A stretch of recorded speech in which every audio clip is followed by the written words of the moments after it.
Hello YouTube, thanks for coming to check out my video. Today we are taking a look at Overwatch for beginners and specifically looking at my pick of the top 5 easiest characters for new players to learn. Before we start, please take a moment to subscribe to the channel for more gaming content like this and let me know in the comments below if you agree with my selection or if you have your own top 5 picks. So with that being said, let's jump right in and get started with number 5. Deva. As far as her backstory goes, Deva, real name Hannah Song, is a former world champion pro gamer from South Korea. 20 years ago, a colossal omnic monstrosity rose from the depths of the East China Sea, whilst South Korea used mechanized armor drones, or mechas, to protect itself. As the omnic continued to adapt, it eventually disrupted the drone control networks, forcing the military to place pilots in the mechs. Scrambling to find suitable candidates, the government turned to the country's professional gamers, who possessed the necessary reflexes and instincts to operate the mecha's advanced weaponry systems. Enter Deva. Deva is classed as a tank hero, and while rated 2 stars in Blizzard's own difficulty rating, she really is not hard to learn and is a lot of fun to play. Her primary weapons are her dual fusion cannons, which can be continually fired without the need to reload. They're most effective at close range but will slow her movement while in use. Her secondary ability is her micro-missiles, which fire a continual burst of 18 high-damage rockets over a period of a few seconds. These are great at any range and are particularly effective against large groups of enemies due to their splash damage. Deva's defense matrix, along with her high HP, is what makes her such a beast. While active, it will deflect all projectiles and if timed correctly can be used to negate some powerful ultimates, although just keep in mind that it has a fairly short usage duration. While you can't use your primary fusion cannons, Deva's micro-missiles can be fired while the matrix is active. One of my favourite features are Deva's boosters, which allow her to launch herself forward into the air, effectively flying across the map for a few seconds. This is really handy for escaping difficult situations, but also for rushing towards enemies while firing her micro-missiles or chasing down players who are trying to escape. Finally, we have Deva's ultimate, which if used correctly can be one of the most powerful in the game. Self-destruct allows Deva to set her mech to detonate after 3 seconds, causing a huge amount of damage to a massive area around, pretty much destroying anyone within its line of sight. You can either jump right into the middle of the fight and pop this off, or use her boosters to give momentum to her mech, which will continue along the boosted path before it explodes. Upon use, you can execute her second ultimate, Call Mech, to cause knockback damage around you and have a new mech dropped straight in front of you. Call Mech is also used when your first mech is destroyed. You are extremely vulnerable outside of your mech, but a few hits on the enemy with your light gun will charge up Call Mech quicker than you can say, Call Mech? Number 4. Anna, reporting for duty. At number 4, perhaps a rather controversial selection on my part, mainly due to the fact that Blizzard actually rates her as a 3-star for difficulty, but honestly I really don't understand this. There aren't too many games out there that let you play as a 60-year-old lady and still kick ass. Anna was one of the founding members of Overwatch. As the Omnic crisis inflicted a heavy toll on Egypt, the country's depleted and undermanned security forces relied on elite snipers for support. Among them was Anna Amari, who was widely considered to be the best in the world. Her superior marksmanship, decision-making and instincts made her a natural selection to join the Overwatch strike team that would end the war. Following the success of Overwatch's original mission, she remained on active duty well into her 50s, until she was believed to have been killed during a hostage rescue mission by the Talon operative known as Widowmaker.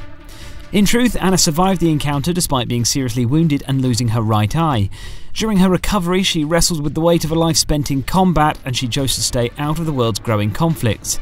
However, as time passed, she realised she could not sit on the sidelines while people threatened her city and the innocents around her, and so at the ripe old age of 60 decided to rejoin the fight.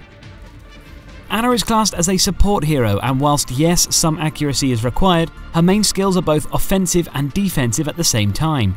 Her biotic rifle shoots darts that will heal allies but that also damage enemies, meaning you can just keep popping darts off into the mass knowing you're either healing or dealing damage. The same is true for her biotic grenade, which is also great for throwing into big team fights, dealing damage to enemies and healing allies. If affected by the grenade, enemies are also unable to be healed for a few moments too, whilst allies receive increased healing from any active sources. My favourite of Anna's abilities is her sleep dart, which again is a lot of fun to use, and feels great when you manage to hit that sweet long-range shot.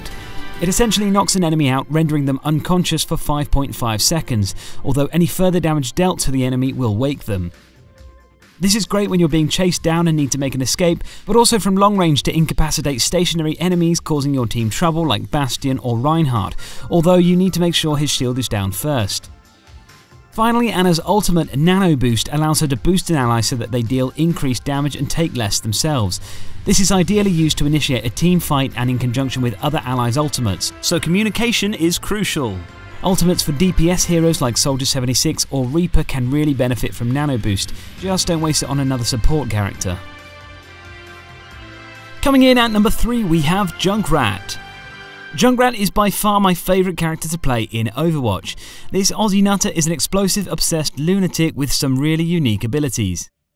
Years ago, an attack on the Australian Omnium's fusion core forever altered the landscape of the Outback. After the detonation, the area was transformed into a harsh, irradiated wasteland, littered with debris and the twisted fragments of the ruined facility, and unlivable to most. But there were some who survived. Calling themselves the Junkers, they scavenged the husk for Omnium and formed a lawless, cutthroat society in its shadow. Born Jameson Fawkes, Junkrat was one of those survivors, who made a living reclaiming metal and components from the ruins. Like many others, he was affected by the lingering radiation. This touch of madness made him ideal for handling dangerous explosives, a love which he later turned into an obsession. Now, alongside his Junker buddy Roadhog, he sets off on an international crime spree, leaving a path of mayhem in his wake. Junkrat is classed as a damage hero because of his massive damage output, and while yes, he is a difficult hero to master, he is also very easy to learn and a lot of fun to play. Junkrat's primary weapon is his frag launcher, firing nades a huge distance that bounce off walls and, well, all over the place, blowing up when they hit an enemy. This makes Junkrat super effective at shooting around corners or over walls while keeping himself in cover and out of line of sight. Next we have his concussion mines, which are super fun to use and are very effective in many different types of scenario. Simply launch out and detonate when ready to inflict massive damage while blasting enemies back a huge distance. These are particularly effective in CQB and team battles and can also be used to launch Junkrat himself into the air. This is great for moving around the map quickly and also for escaping dangerous situations. Junkrat's Steel Trap, that's not a euphemism, is also really useful and basically incapacitates an enemy for a few seconds whilst dealing damage. These, as well as your concussion mines, also stay active upon death, meaning that when you respawn, you can still detonate your existing mines or catch prey in the traps you've already set. Junkrat also has a handy passive skill, Total Mayhem, which on death causes him to drop a load of live grenades that often result in a final bit of vengeance from beyond the grave. Finally, Junkrat's ultimate, Riptire, is sure to get you a few play of the game features and is immensely devastating when used correctly. Just be careful though, as while on the move your tire is fairly weak and is vulnerable to being destroyed en route. Next up, number 2, Bastion. Once a frontline combatant in the devastating Omnic Crisis, this Bastion unit now explores the world, fascinated by nature but wary of a fearful humanity. Real name SST Laboratory Siege Automatum E54, this Bastion robot and other units like him were originally created for peacekeeping purposes, but during the Omnic Crisis were turned against their human creators. Following the resolution of the crisis, nearly all of them were destroyed or disassembled. However, one unique unit, severely damaged in the final battle of the war, was left forgotten for over a decade. Overgrown with vines and roots and nestled upon by small animals, the robot sat inert, seemingly unaware of the passing time. That was until one fateful day when it unexpectedly reactivated. With its combat programming all but lost, it instead displayed an intense curiosity about the natural world and its inhabitants. This inquisitive Bastion unit set out to explore its surroundings and discover its purpose on a war-ravaged planet. Another damage hero, Bastion is like a 3-in-1 multi-tool, comprising beastie-looking robot, sentry Gatling gun turret, and cute little tank thing. In his recon configuration, Bastion is fully mobile and fitted with an SMG that fires a steady burst of bullets at medium range. Switch to sentry configuration and you'll transform into a lethal but stationary powerhouse armed with a Gatling gun that seems to fire for about 3 days before you need to reload. At short to medium range, this skill can be devastating and is particularly useful when defending a position or objective.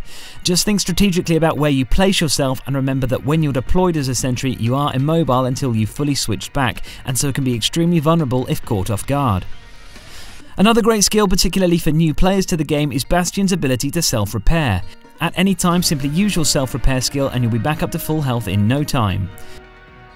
Finally, we have Bastion's ultimate tank configuration, which lets you transform into a powerful miniature tank for about 5 to 6 seconds. Overall though, Bastion is super easy and a lot of fun to play, just watch your back while you're deployed. And finally we arrive at who I think is the easiest hero for new players to play. No surprises here, at number 1, it's Soldier 76. Given that this is the first hero you will likely ever play as he's part of the tutorial mission, Blizzard seems to think so too. Another damage hero, real name unknown, and occupation vigilante, Soldier 76 is currently the target of an international manhunt as he wages a personal war to expose the truth behind Overwatch's collapse. Soldier 76 revealed himself in a string of attacks that crisscrossed the globe, targeting financial institutions, shadowy corporations, and secure Overwatch facilities. Though to the outside world his motives are inscrutable, there are those that claim he is a former Overwatch agent determined to shed light on the conspiracy that brought down the organisation. While his true identity remains a mystery, he is believed to have been trained as a member of the American Soldier Enhancement Program. He possesses physical capabilities exceeding those of a conventional soldier's, as well as other augmentations that make him a fearless combatant. Anyone who's ever played a first-person shooter before, so everyone, should feel right at home with Soldier 76. His primary weapon is his heavy pulse rifle, which deals a decent amount of damage at any range and has next to no recoil. Easy. His secondary weapon is his Helix rocket, and again these are very easy to use and pretty self-explanatory. Point, shoot, blow people up. And as if you FPS players didn't already feel at home enough with Soldier 76, he even comes complete with the shift run button, so get moving, soldier. Biotic Field is another really useful skill, and if you're not too greedy with it, can be used as a light support for the team in the right situations. Pop this bad boy off and you'll heal yourself and any allies within the zone for the duration of the skill. Finally, perhaps the single easiest ultimate in the game to use, Soldier's Tactical Visor is essentially just an aimbot for 10 seconds. Best used to initiate or during a team fight, particularly when boosted from another player, you can simply sit back holding the fire button and let your visor do the work for you. It's advisable to pop your Biotic Field off before you use your ulti, however, as you will become a high value target as soon as you activate it. So there you have it, that's it for my top 5 list of easiest heroes for new players to learn, as well as some thrilling backstory information for you. Be sure to let me know in the comments below if you agree with my selection, or let me know your own top 5 picks. If you liked the video, please give it a thumbs up and don't forget to subscribe to my channel. That's all for now, and I'll see you in the game.